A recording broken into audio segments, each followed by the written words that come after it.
Hi అండి, అందరికీ welcome back to Sonu చోట్ ఐడియాస్ కుకింగ్స్. నేను ఇప్పుడైతే పుదీనా టమాటా పచ్చిమిర్చి పచ్చడి అయితే చేస్తున్నాను. నోటికి రుచి ఉండేటట్టుగా. జ్వరం వచ్చినప్పుడు జలుబు చేసినప్పుడు అయితే నోరు రుచి ఉండదు, అందుకనే పుదీనా టమాటా పచ్చడి. ఈ వీడియో చూసే ముందు లైక్ చేయండి, సబ్స్క్రైబ్ చేసుకోండి. వాటికి కావాల్సిన అయితే చెప్తాను. పచ్చిమిర్చి అద్దపావు, అరకిలో టమాటా, ఒక 5 రూపాయల కట్ట పుదీనా, ఒక 2-3 రూపాయల కట్ట కొత్తిమీర. స్టవ్ అంటు పెట్టుకుని ఒక గిన్నె పెట్టుకుందాం. ఒక పావడ ఆయిల్, ఆయిల్ కూడా తక్కువనే పడుతుంది.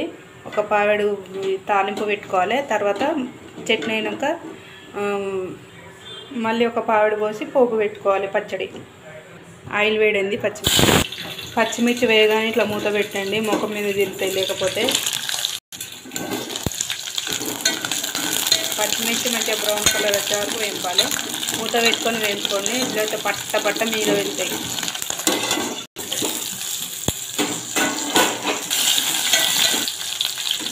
పచ్చిమిర్చి కొంచెం బ్రౌన్ కలర్ అయినాయి. ఇప్పుడు పుదీనా వేసుకుని, కొత్తిమీర, టమాటా మూత పెట్టుకుంటే కొంచెం ఉడికినట్టు అవుతాయి. చూడండి, కొంచెం గుంజినాయి లోపలికి, ఉడుకుతాయి కాబట్టి అందుకని కొంచెం గుంజిని కలబెట్టుకుంటుంది. ఒక 10 నిమిషాల దాకా ఉడకబెట్టుకోవాలి. కొంచెం ఉప్పు వేసుకోవాలి, కొంచెం చిటికెడు పసుపు. 10 నిమిషాలు ఉడికించిన తర్వాత అయితే ఉడికింది. ఇప్పుడు ఉప్పు పసుపు వేసుకొని 2 నిమిషాలు మూత పెట్టి మళ్ళీ ఉడికించుకోవాలి. ఒక 2 నిమిషాలు మూత పెట్టి ఉడికించుకోవాలి. మళ్ళీ 2 నిమిషాలు అయింది, చూద్దాం. చూడండి, టమాటా, పచ్చిమిర్చి, పుదీనా, కొత్తిమీర అన్నీ ఉడికినాయి. ఇప్పుడైతే స్టవ్ బంద్ చేసుకుని చల్లారిన తర్వాత మిక్సీ పట్టుకోవాలి. చల్లారిన తర్వాత మిక్సీ పడుతున్నాను. మిక్సీ జార్లో జీలకర్ర, వెల్లుల్లి రెబ్బలు పొట్టు తీయకుండా వేసుకోవాలి. ఇది ఫస్ట్ మిక్సీ పట్టుకోవాలి. ఇలా మిక్సీ పట్టుకున్న తర్వాత చింతపండు నీళ్ళతో సహా వేయాలి. చింతపండు వాటర్ వేసిన తర్వాత ఉడకబెట్టుకున్న టమాటా మిశ్రమం వేసుకోవాలి. ఉప్పు వేసుకోవాలి చెంచడు. ఫస్ట్ కొంచెం ఉడకబెట్టేటప్పుడు వేసినా కదా. ఇప్పుడు ఈ మిశ్రమాన్ని కచ్చపచ్చ దంచుకోవాలి, మిక్సీ పట్టుకోవాలి. చూడండి, ఇలా కచ్చపచ్చ దంచుకోవాలి. ఇలా దంచుకుంటే, ఇలా మిక్సీ పట్టుకుంటే మన రోట్లో నూరుకున్నట్టుగా ఉంటుంది. మెత్తగా ఉంటే టేస్ట్ ఉండదు, ఇట్లుంటేనే టేస్ట్ ఉంటుంది. ఇప్పుడైతే దీన్ని పోపు పెడతాను. ఉప్పు సరిపడా కొంచెం తక్కువ పడుతుంది, సరిపడా పడలేదు, అందుకనే కొంచెం వేసిన. ఫస్టే ఒకటేసారి అయితే ఉప్పు ఇసం అవుతుంది, అందుకనే చూసుకుంటూ వేయాలి. ఇప్పుడైతే టేస్ట్ చూసి అయితే చెప్తున్నా. ఉప్పు తాలింపు పోపు పెట్టిన తర్వాత వేస్తాను. ఇందాక ఉడకబెట్టుకున్న గిన్నెలోనే ఒక పావిడ ఆయిల్ వేడింది. జీలకర్ర, ఆవాలు, ఎండుమిర్చి, జీలకర్ర, ఎండుమిర్చి వేగిన తర్వాత వెల్లుల్లి రెబ్బలు వేసుకోవాలి. ఫస్ట్ ఇవి వేసినాక వెంబడి వేస్తే ఇవి వేగాయి అన్నమాట. వెల్లుల్లి రెబ్బలు, కరివేపాకు, తాలింపు వేయడం అయిపోయింది.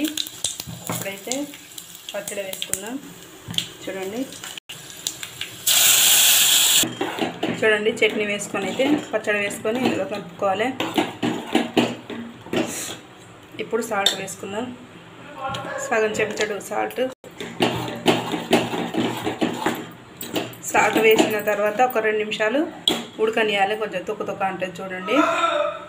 చూడండి, అట్లా కొంచెం 2 నిమిషాలు ఉడకనియాలి. ఎందుకంటే చాలా రోజుల వరకు ఉన్నా కూడా ఖరాబ్ కాదు. దాదాపు ఒక 15 రోజుల వరకైనా ఉంటుంది ఇట్లా చేసి పెట్టుకుంటే. చూడండి, చట్నీని ఇలా పోపు పెట్టిన తర్వాత కొంచెం చల్లారిన తర్వాత అయితే స్టీల్ బౌల్లోకి ఎత్తి పెట్టుకోవాలి. ఎందుకంటే ఇది రాతేండి గిన్నె కాబట్టి ఇది తింటుంది పులుపు. తిని పచ్చడి ఖరాబ్ అవుతుంది, పచ్చడి అంతా టేస్ట్ ఉండదు గిన్నె పులుపు తింటే. అందుకనే మనం ఇప్పుడు డైలీ వంటలు చేసుకున్నప్పుడు కూడా రాతేండి గిన్నెలో వంటలు వండుకొని కూరలు వండుకొని స్టీల్ బౌల్లోకి అయితే ఎత్తి పెట్టుకోవాలి. ఈ గిన్నెలు తిని కూరలు టేస్ట్ ఉండే మనకు ఒంట్లోకి పోయి కొన్ని రోగాలు తయారవుతాయి దాని వలన. అందుకనే ఇలా స్టీల్ బౌల్లోకి ఎత్తి పెట్టుకోవాలి. చూడండి, స్టీల్ బౌల్లోకి ఎత్తి పెట్టిన ఈ చట్నీ అయితే చాలా చాలా టేస్ట్ ఉంటుంది. ఈ పచ్చడి నోరైతే తినబుద్ధి కానప్పుడు ఇలా చేసి తింటే అయితే నోరుకి రుచి వస్తుంది, తినబుద్ధి అవుతుంది, అన్నం కూడా తినాలనిపిస్తుంది. కడుపు నిండా వేడి వేడి అన్నం వేసుకొని అయితే తింటే చాలా టేస్ట్గా ఉంటుంది. ఈ వీడియో నచ్చితే లైక్ చేయండి, షేర్ చేయండి, కామెంట్ చేయండి, సబ్స్క్రైబ్ చేసుకోండి, సపోర్ట్ చేయండి ఫ్రెండ్స్. Thank you. ఇంకా మరెన్నో మంచి మంచి కుకింగ్స్ అయితే నాన్ వెజ్ కానీ స్వీట్స్ కానీ అయితే చేసి చూపిస్తాను. నచ్చితే లైక్ చేయండి, సబ్స్క్రైబ్ చేసుకోండి. Thank you. బాయ్.